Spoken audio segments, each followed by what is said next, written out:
Fala galera, vídeo novo começando e antes já deixa aqui o seu like e se inscreva no canal para não perder nenhum vídeo. É isso, até mais. Apesar de não ter sido formado na academia, ele se auto-intitula filósofo. Olha a Globo lixo, ó! Apesar de não ter sido formado na academia... Apesar de não ter sido formado na academia, se auto-intitula filósofo. Mas sabe quem não é charlatão? Guilherme Pereira, professor, ator, youtuber, comediante e drag queen brasileiro. O Olavo de Carvalho passa os anos 90 inteiros. Reage esse vídeo Júnior refutando a... Olha quem não é charlatão aí, ó. Ah, é o diploma da academia, tá valendo muito. Olá!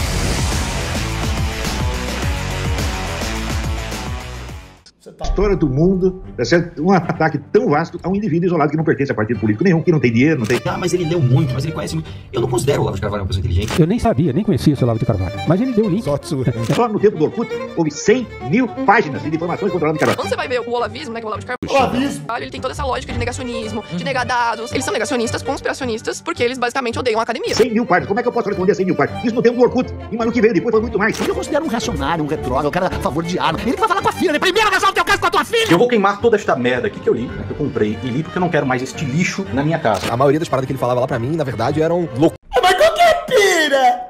Qual que é a pira? O engraçado é que eles só colocam pessoas inteligentes pra falar, né? Curas asquerosas, sabe? Se Deus Só gente inteligente. teve piedade da alma. Só o Xandão, de boa. Alma do Olavo de Carvalho, eu tô suave, mano, na moral. É um negócio totalmente desproporcional e você faz de conta que há um equilíbrio dos dois lados. Você tá brincando comigo? Que palhaçada.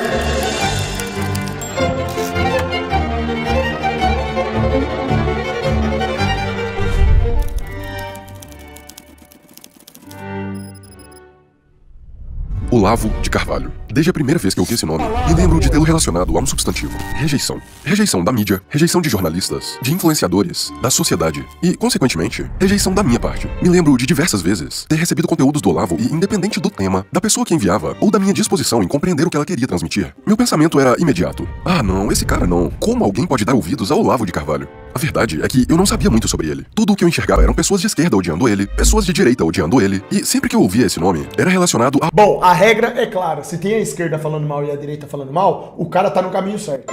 Ele pode não estar 100% com a verdade, mas em alguma coisa ele tá acertando. Há alguma polêmica. É uma figura tão controversa que só o fato de você defendê-lo na internet pode gerar uma reprovação massiva do seu público. Então, é claro, aqueles que decidem fazê-lo, mas não têm culhões para se posicionarem com convicção, pisam em ovos. É algo como: olha, eu vou defender o Olavo nessa questão, mas... A maioria das paradas que ele falava lá pra mim, na verdade, eram loucuras asquerosas, sabe? Então, durante anos, meu pensamento foi: todo mundo odeia esse cara. Não tem por que eu dar ouvidos a ele. Eu simplesmente bloqueava qualquer possibilidade de absorver um texto, um vídeo ou uma fala de Olavo. Foi só quando ele morreu em abril de 2022 que algo chamou a minha atenção.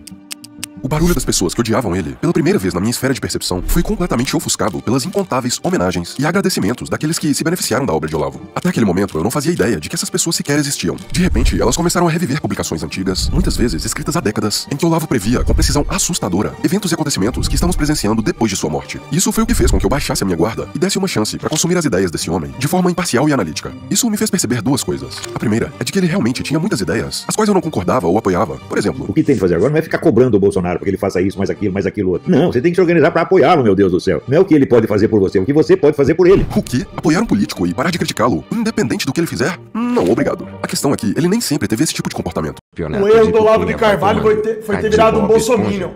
Mas ele já tava meio... Acho que ele já não tava batendo muito bem das ideias, né? Em várias de suas obras, ele mesmo repudia qualquer tipo de idolatria cega e é a favor do questionamento de todas as coisas. Afinal, se distanciar de suas convicções passadas é uma constante na jornada daqueles que buscam pelo conhecimento de forma insaciável. Isso me fez perceber outra coisa. Essa doeu, mas foi necessária. Eu percebi que... Para de pagar de brabo. Eu estudei com você na escola e você era um nerd estranho que apanhava pra todo mundo. Tomava sua moca dentro da boca. Vários bandões jogavam você na lixeira e cagavam dentro da sua mochila. Fala a verdade, Bafomé.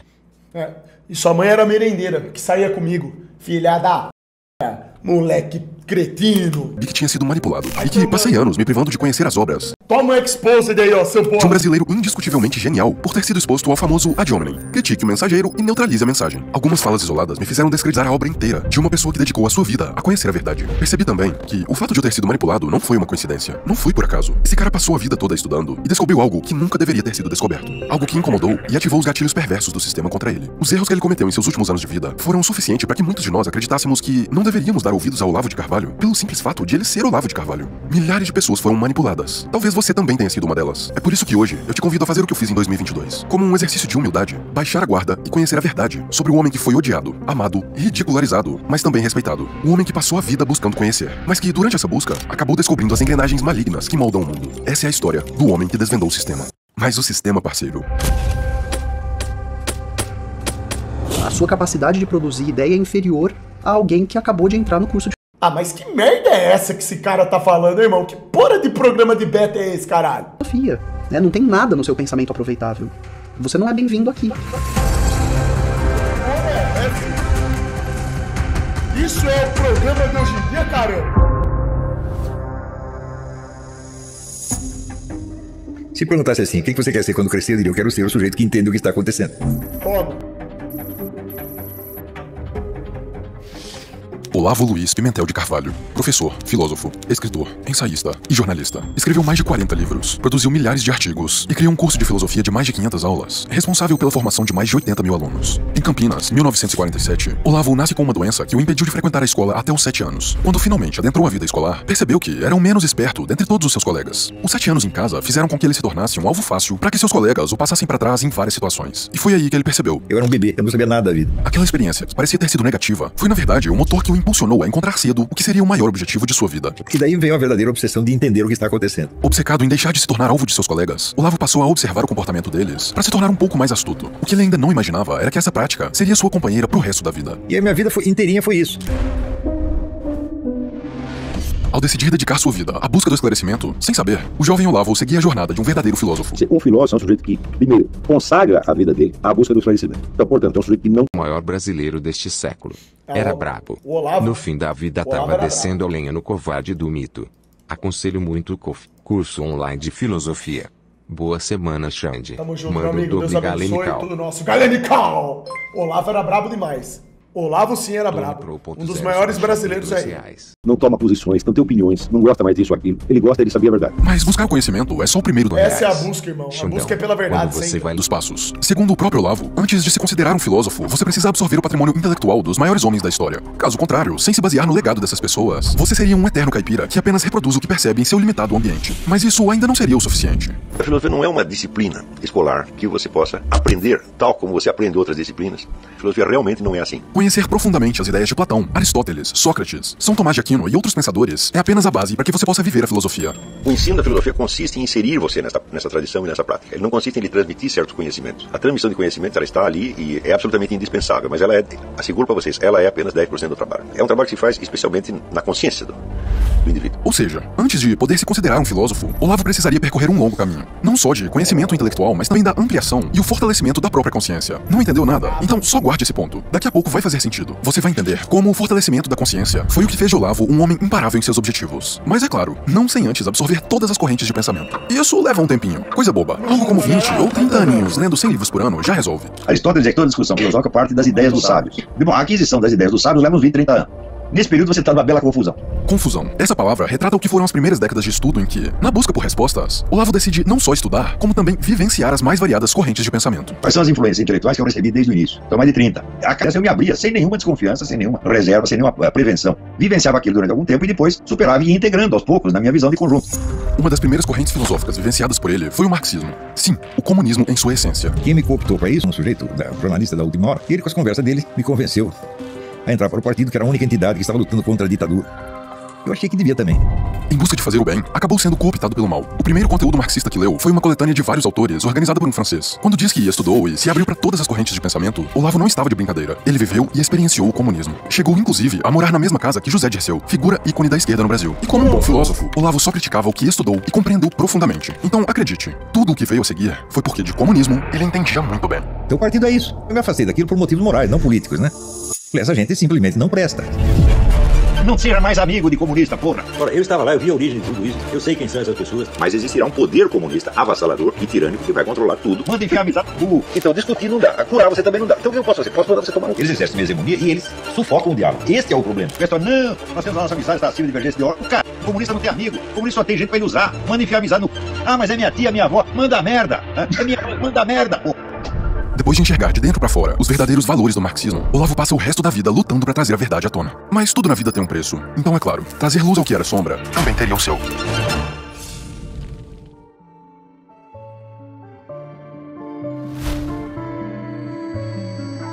A experiência de ter sido manipulado pelo partido deixou evidente que ele ainda não entendia como as coisas funcionavam. Portanto, vivenciar e se expor a outros dogmas e visões de mundo era o único caminho disponível na busca pela verdade. Em 1979, se interessou pelo campo da astrologia depois de ser convidado por um psicólogo argentino para assistir e documentar um curso sobre o tema. Esse mesmo psicólogo lhe deu vários livros de astrologia para estudar. O que ele não imaginava é que, posteriormente, esse período de estudo seria usado pelo sistema para atacar sua credibilidade.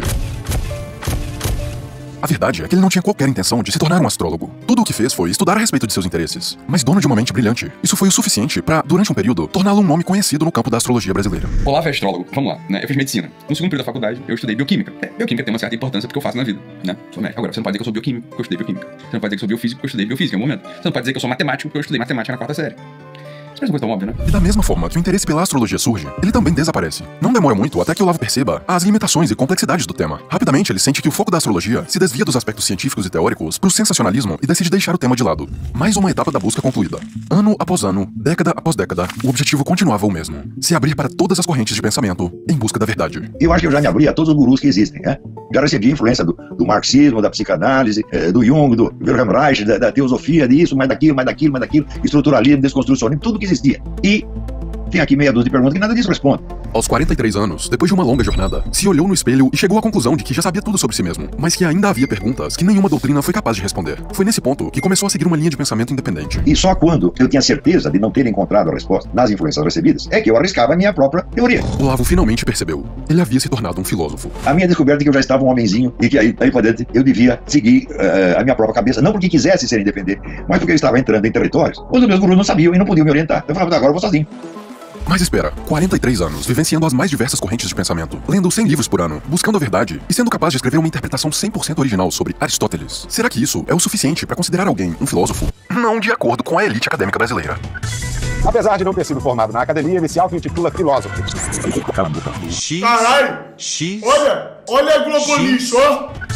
Apesar de não ter sido formado na academia, Apesar de não ter sido formado na academia, se auto-intitula filósofo. Ele se auto-intitula filósofo. Cala a boca. O que o Olavo faz há tantos anos? Filosofa e ensina filosofia. Eu estudei o assunto, você não. E aí o pessoal pergunta assim, mas e o diploma? O que o diploma tem a ver com isso? Ele é um filósofo autoproclamado. Filósofo é quem tem o diploma da USP, né? Marilena Chauí.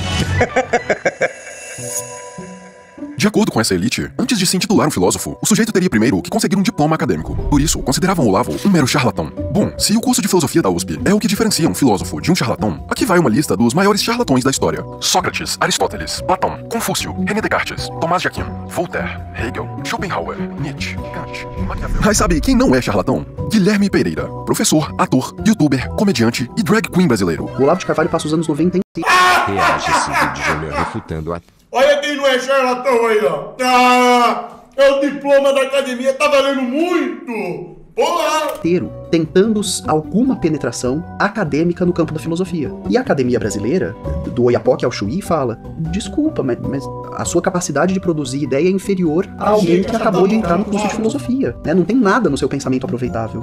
Um charlatão sem diploma que foi premiado pela Universidade de Al-Azhar, pelo Reino da Arábia Saudita por uma obra sobre Maomé, sem contar as condecorações como a Medalha do Pacificador, distinção honorífica da Ordem Nacional do Mérito da Romênia, Medalha do Mérito do Santos Dumont, Medalha Tiradentes e também da Ordem do Rio Branco. Dizer que Olavo tentou entrar no meio acadêmico é como dizer que um padre pediu bênção a coroinhas. A verdade é que ele nunca teve qualquer interesse em diplomas e inclusive tinha motivos sólidos para desprezar a academia. Quando um cara se diz filósofo porque ele tem um diplominha, ele é um vigarista.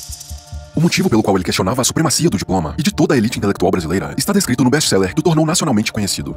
Ai, jogamos diploma pro ar, que agora a gente é Globo e vamos ser condenados. O coletivo. A denúncia feita no livro é a de que, ao invés de promover o pensamento crítico e a busca pela verdade, a estrutura acadêmica serve de instrumento para a disseminação ideológica. A universidade é uma instituição criminosa, ela vive de roubar dinheiro público e gastar para fazer besteira. Quer dizer, a escola no Brasil é um pesadelo. Ela não te ensina nada e ela não te dá meios de ascensão social. Ela é uma fraude completa. Eu já disse, discordo de muitas das coisas que ele falava, mas se tem algo que concordo plenamente com Olavo, é a ideia de que o Estado desempenha um papel fundamental na formação de completos imbecis. O erro essencial é a ideia de que o governo federal tem que educar a nação. O governo não tem que educar ninguém, minha gente. É a sociedade que tem que se educar a si mesma. O Brasil tem 200 milhões de habitantes. Por que só meia dúzia de gênios iluminados vão ter ideias certas e dizem, olha, o programa educacional tem que ser esse aqui? Pensa bem, qual incentivo o Estado tem para fornecer educação de qualidade que questione a verdade? Que tipo de população é mais fácil de manipular, enganar, roubar e controlar? Aquela composta por indivíduos com pensamento crítico ou talvez aquela formada por imbecis, incapazes de saber em que planeta vivem? Planeta que a gente vive, planeta, qual planeta a gente vive? Ô, moço, não sei não, viu? A Terra. Não? Me fala agora em que planeta que fica localizado a Coreia do Norte. Que planeta? Coreia do Norte? Isso. Não é do Sul, em que planeta fica localizado a Coreia do Norte? Do Norte. Tem uma dica? Uma dica? Tem. Em que planeta que a gente vive? Dentro da Terra. Essa é a dica. Cara, eu sou péssimo nisso, nunca fui bom em geografia. Aos olhos do Estado, a sociedade ideal é aquela perfeitamente dócil, conformista, facilmente manipulável. Enxergar esse conflito de interesses foi a gota d'água para que Olavo tomasse uma decisão. Um ponto sem retorno. Uma decisão que o tornaria um guerreiro solitário. Um inimigo declarado do sistema. Será que aquele ali era muito burro? Eu vou combater até a morte. E olha, eu sei o que eu estou dizendo, porque é o seguinte, eu sei educar pessoas. Aquele que luta pela verdade tem momentos de vacilação e dúvida, porque avança de descoberta em descoberta e vai esbarrando nas contradições e ambiguidades do real. Mas aquele que aposta na mentira não vacila nem duvida, porque nada busca nem descobre. Está fechado para sempre dentro da sua mentira, que é, ao mesmo tempo, sua fortaleza e seu túmulo. Em um mundo de narrativas fabricadas e um jogo sujo de poder, um homem ousou levantar a voz contra a corrente. Boa noite, amigos. Estamos começando aqui, inaugurando o nosso programa True Outspeak, Sinceridade e Fato. Cansado de ver o povo brasileiro sendo mantido na ignorância por um sistema de ensino empenhado em doutrinar e manipular, Olavo decide que é hora de agir. No ano de 2006, nascia o True Outspeak, um programa de rádio que prometia trazer à tona o que estava escondido nas sombras. Olavo sabia que, ao acender essa luz, atrairia também as sombras do sistema. Como George Orwell profetizou, em tempos de engano universal, dizer a verdade se torna um ato revolucionário. Mas nessa revolução estava um homem, um guerreiro solitário armado apenas com suas palavras. Eu já expliquei e vou explicar de novo. Planos de governo mundial existem e estão em execução, mas não é um plano só, não é unívoco. Tá certo? Você tem pelo menos 3 planos em concorrência. Você tem este da nova ordem mundial, você tem o plano do Pacto de Solidariedade de Nanquim e você tem o projeto, todo o projeto islâmico, que é um projeto globalista já de muitos séculos. E você tem ainda o que eles chamam de novo século americano, que não é bem um projeto de governo global, é um projeto global, mas não de governo global. A decisão de começar seu próprio projeto de educação fez com que a narrativa oficial fosse questionada por milhares de pessoas que, pouco a pouco, começaram a enxergar as engrenagens malignas do sistema. Olavo rapidamente percebe que os ouvintes do True Outspeak se mostravam sedentos por conhecimento. Enxergou neles um potencial de contrabalancear a narrativa da elite intelectual já estabelecida que servia ao establishment. Então, em 2009, ele aceita a missão entregue por sua consciência e cria o COF, curso online de filosofia. O curso rapidamente se tornou um oásis no deserto intelectual que era o Brasil. Com mais de 500 aulas, o COF pouco a pouco atraía o que viriam a se tornar 80 mil mentes que buscavam mais do que meras respostas pré-fabricadas. Aquelas pessoas buscavam por propósito. Elas buscavam pela verdade, munidos de ferramentas para o pensamento. Assim como Olavo, você é uma pessoa rara que passa uma visão maravilhosa para as pessoas. Obrigado, Cintia. Uma ótima semana pra você. Deus abençoe. Muito obrigado mesmo. Pô, uma honra aí, pô, ser comparado, não em termos gerais, mas essa fração ser comparado com o Olavo de Carvalho, que era bravíssimo. Tamo junto. Crítico, os alunos de Olavo começaram a desafiar as narrativas dominantes. E esse movimento não passou despercebido. A verdade é sempre uma ameaça para aqueles que já estão no poder. É por isso que, a cada crítica, a cada questionamento, a cada denúncia, se formava um cenário inevitável. A guerra contra a liberdade do pensamento começa. O Olavo é nosso guru da direita, né? Será que você tá falando charlatão. Eu acho que no caso do Olavo não tem o que ser refutado, porque o Olavo não deu nada. O que eu vejo muito é que o Olavo fez um empoderamento dos idiotas. O Olavo de Carvalho, como eu disse, ele é um antifilósofo, ele é alguém que destrói conhecimento, ele é alguém que manipula e distorce conhecimento, ele enfrenta o conhecimento. À medida em que o tempo passava, os ataques dirigidos a Olavo e seus alunos se intensificavam. Mas existe um padrão. Quase todos os ataques eram direcionados ao mensageiro, não à mensagem. Uma estratégia antiga descrita por Maquiavel, o assassinato de reputação. Em sua obra mais conhecida, Maquiavel argumenta que, para um governante manter o poder, é necessário ferir a reputação de seus opositores. É o que fizeram com o Dr. Enéas também. Dar ou debater com Olavo era uma tarefa extremamente desafiadora. Então, ao invés de contra-argumentar, a estratégia era criar uma campanha sistemática de descredibilização da pessoa por trás daquelas ideias. Uma coisa é ser cancelado por uma turba, por um século de imbecis em redes sociais. Outra coisa é você perceber que, por exemplo, a mídia nacional, os intelectuais nacionais, as universidades, ajudam a te cancelar. Porque aí não é uma questão de burrice. Eu não sei se seja uma burrice da ignorância do bem, do princípio agostiniano. Aí é má fé. A gente meio que é condicionado a acreditar na primeira opinião que a gente viu a respeito de um tema, alguém ou algo. Portanto, quando alguém chega e contradiz aquilo, a gente pensa que o sujeito é errado. O sistema se aproveita disso e coloca títulos falsos, afirmações falsas e fazem a gente acreditar que um sujeito é mau, que uma situação é ruim, quando na verdade isso é a nossa natureza sendo utilizada contra a gente. Por isso que eu sempre digo, leiam muito para não serem enganados. Mas com todos esses ataques, todo o ódio e o assassinato de reputação, por que continuar? Por que seguir até o fim de sua vida falando sem filtro tudo aquilo que pensa? Não seria mais fácil moldar seu discurso com palavras mais sutis? Ou quem sabe até mesmo, simplesmente parar de se expor e seguir a vida de forma tranquila? Esse seria o caminho mais lógico, um atalho até a paz, disponível para quase todos aqueles com senso de autopreservação, mas não para Olavo. Lembra do que eu falei mais cedo sobre o fortalecimento da consciência? Foi isso que fez dele um homem imparável em sua missão. Ele tinha motivações que, à primeira vista, não fazem qualquer sentido para a maioria de nós. E esse é o ponto. Se você quer mudar o sistema, você é escravo dele. Está vivendo em função dele. Então o importante não é mudar o sistema, é você criar um outro sistema para você mesmo. Dizer, eu vivo no meu sistema. O seu é irreal. Ou seja, estão todos vivendo uma peça de teatro e eu saí da peça de teatro. Ou seja, eu não reajo de acordo com as pautas de conduta que são as suas, as minhas motivações não são as suas, vocês não vão compreender o que eu estou fazendo e eu estou pouco me lixando se vocês compreendem ou não. Para entender o que isso significa, precisamos antes compreender uma das maiores contribuições que Olavo deixou, as 12 camadas da personalidade. Bravo.